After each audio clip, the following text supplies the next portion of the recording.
1 महीने तक आपने इंचार्ज जजेस को लाना और वो भी 3 साल के लिए बदनीयती पर मबनी है। हम नहीं समझते इससे कौम की फलाह होगी, इससे और ही बदएतमादी बढ़ेगी। बहैसियत सेक्रेटरी जनरल पाकिस्तान तहरीक इंसाफ और लीडर ऑफ द ऑपोजिशन कौमी असेंबली में मैं वाज़े तौर पे ये बात करना चाहता हूँ, किसी का बाप भी पाकिस्तान तहरीक इंसाफ को नहीं बैन कर सकता। एडहॉक जजेस की तैनाती पर हलचल। तहरीक इंसाफ का सुप्रीम जुडिशल काउंसिल जाने का ऐलान। पीटीआई का एडहॉक जजेस की तकर्री के खिलाफ पार्लियामेंट हाउस से सुप्रीम कोर्ट तक पैदल मार्च। चीफ इलेक्शन कमिश्नर से फिर इस्तीफा मांग लिया। बैरिस्टर गौहर खान ने कहा कि सुप्रीम कोर्ट में एडहॉक जजेस लगाना बदनीयती है। सुप्रीम कोर्ट में बाकायदा रिजर्वेशन भिजवा रहे हैं। मखसूस नशिस्तों का फौरी नोटिफिकेशन किया जाए। उमर अजूब बोले, किसी का बाप भी हमारी पार्टी पर पाबंदी नहीं लगा सकता। चीफ इलेक्शन कमिश्नर फौरी इस्तीफा दें वरना आर्टिकल 6 लगेगा। जरताज गुल ने कहा, तहरीक इंसाफ थी और रहेगी। शिबली फराज ने कहा, मैंडेट अब आवाम के नुमाइंदों के पास जा रहा है। पीटीआई और सुन्नी इत्तेहाद काउंसिल के मुश्तरका इजलास में पीटीआई की मखसूस नशिस्तों की लिस्टों पर मुशावरत भी मुकम्मल।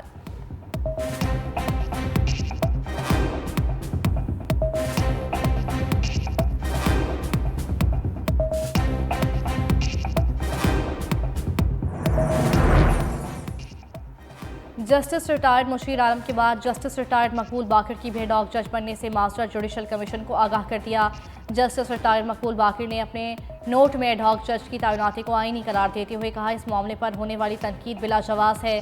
जस्टिस रिटायर्ड सरदार तारिक मसूद, जस्टिस रिटायर्ड मजहर आलम मियाँ खेल एडहॉक जज बनने पर रजामंदी जाहिर कर चुके हैं। एडहॉक जजेस की तकर्रुर से मुतालिक चीफ जस्टिस काजी फायज ईसा की सदारत में जुडिशल कमीशन का इजलास कल होगा।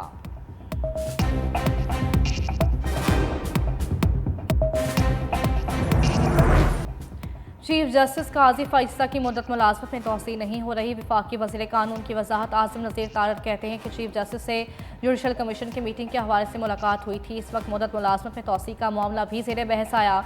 चीफ जस्टिस ने कहा, मुद्दत मुलाजमत की तोसी में दिलचस्पी नहीं है। Justice Mansoor Ali Shah chief justice की मुद्दत मुलाजमत में तोसी की तजवीज़ से मुत्तफिक थे। जुडिशल सिस्टम की इस्लाहात के लिए आईनी तरमीम के हक़ में हूँ।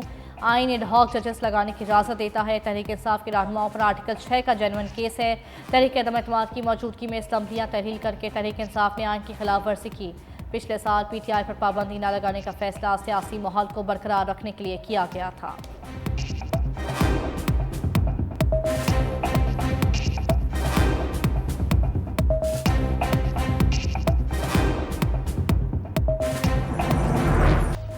मखसूस नशिस्तों पर इलेक्शन कमीशन का पहला इजलास बेनतीजा खत्म। सुप्रीम कोर्ट के फैसले के 6 रोज़ बाद बुलाए गए इजलास में इलेक्शन कमीशन के अरकान, सेक्रेटरी और लॉ विंग के हुकाम की शिरकत। Chief election commissioner Sikandar Sultan Raja video link के जरिए इजलास में शरीक हुए। लॉ विंग की जानिब से इलेक्शन कमीशन को ब्रीफिंग इजलास कल दोबारा होगा। चीफ इलेक्शन कमिश्नर की chief justice Lahore high court justice आली नीलम से मुलाकात के बायस इजलास ताखीर से शुरू हुआ। मुलाकात में इलेक्शन ट्रिब्यूनल्स की तश्कील पर तबादला ख्याल। सुप्रीम कोर्ट ने इलेक्शन कमीशन को चीफ जस्टिस के साथ मुशावरत की हिदायत की थी।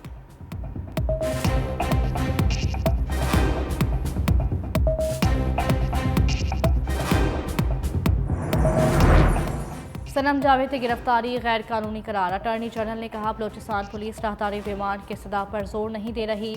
सनम जावेद को मजीद किसी मुकदमे में गिरफ्तार नहीं किया जाएगा, अपने सूबे जा सकती हैं। जस्टिस गुल हसन औरंगजेब ने वकील से इस्तफसार करते हुए कहा, इंटरनेट पर देखा सनम जावेद बहुत नामुनासिब ज़ुबान इस्तेमाल करती है। आप गारंटी देते हैं कि आइंदा नामुनासिब गुफ्तगू नहीं करेंगी। वकील ने कहा, सनम जावेद आइंदा नामुनासिब अल्फाज इस्तेमाल नहीं करेंगी। इस्लामाबाद हाई कोर्ट ने रिहाई की दरख्वास्त निपटा दी।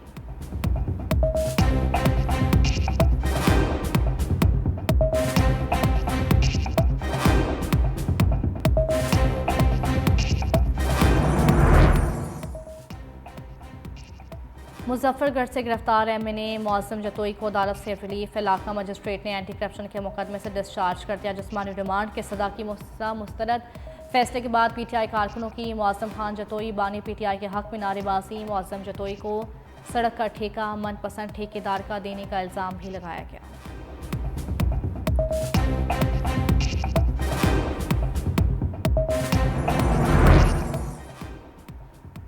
पुलिस एहलकारों पर फायरिंग का इल्ज़ाम। मुजफ्फरगढ़ में पीटीआई रहनुमा जमशेद दस्ती और भतीजे समेत 15 अफराद के खिलाफ मुकदमा दर्ज। इंसदाद दहशतगर्दी एक्ट समेत दीगर दफात शामिल। एफआईआर में कहा, जमशेद दस्ती और साथियों ने पुलिस एहलकारों पर हमला किया। जमशेद दस्ती ने भी घर में नामालूम अफराद की जानिब से फायरिंग का इल्ज़ाम लगाया था।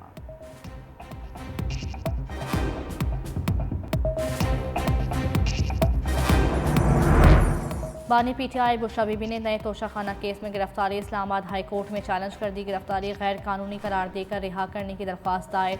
मौक़िफ़ इख्तियार किया। सियासी मुखालिफिन नैब को मुसलसल सियासी इंतकाम के लिए इस्तेमाल कर रहे हैं। वफाक और पंजाब हुकूमत बानी पीटीआई बुशरा बीबी को लंबे अरसे तक ज़ेर हिरासत रखना चाहते हैं। दूसरी जानिब इस्लामाबाद हाई कोर्ट का बानी पीटीआई पर 200 से ज़ायद मुकदमात के इंदराज पर हैरत का इजहार। समाअत के दौरान जस्टिस सरदार एजाज इसाक ने इस्तफसार किया, क्या ये सब जायज़ केसेस हैं? लगता है ये सब सियासी नताइज वाले ही केसेस हैं। सुप्रिटेंडेंट जेल ने बानी पीटीआई की मुलाकातों की फहरिस्त जमा करवा दी।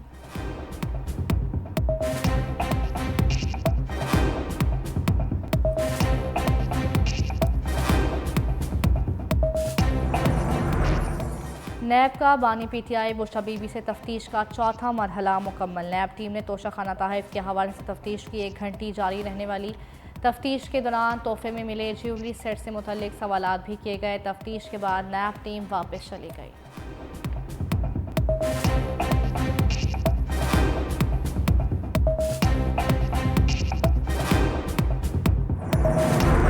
इकोनॉमी का सबसे बड़ा जो जख्म है वो है पावर सेक्टर को में की मिसमैनेजमेंट। और क्या क्यों कह रहा हूं मैं, सबसे बड़ा ज्यादा ब्लीड अगर ये इकोनॉमी कहीं से उसको खून रस रहा है तो वो इस पावर सेक्टर के मिसमैनेजमेंट की वजह से है।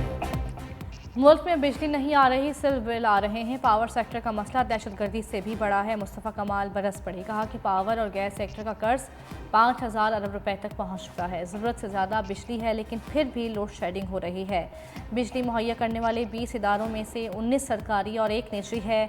हमारे पास ट्रांसमिशन लाइन्स ही नहीं है कि लोगों तक बिजली पहुँचाएँ।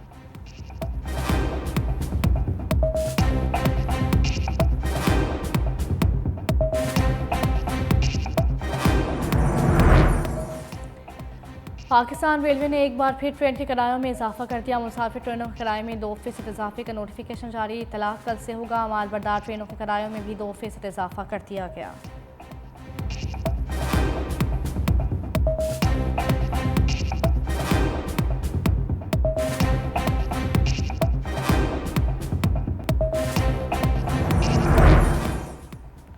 दुनिया की सबसे बड़ी बस साज कंपनी यूटोंग का कराची में इंट्रासिटी इलेक्ट्रिक बसों का प्लांट लगाने का फैसला। काम 3 माह में शुरू हो जाएगा। सिंध के सीनियर वजीर शर्जील मेमन ने बड़ी खुशखबरी दे दी। यूटोंग बस कंपनी के हुकाम की सूबाई वजीर शर्जील मेमन से मुलाकात। शर्जील मेमन ने बताया प्लांट का काम अगले साल मुकम्मल हो जाएगा। इलेक्ट्रिक और हाइब्रिड डीजल बसें तैयार की जाएंगी। पाकिस्तान का ज़र मुबादला भी बचेगा।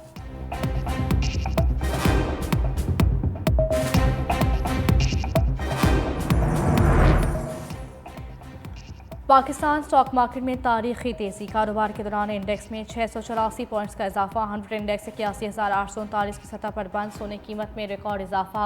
4,600 रुपये इजाफे से सोने की फ़ी तोला कीमत 2,54,000 रुपये हो गई है। इंटर बैंक में डॉलर 6 पैसे इजाफे से 278 रुपये 11 पैसे पर फरोख्त होता रहा।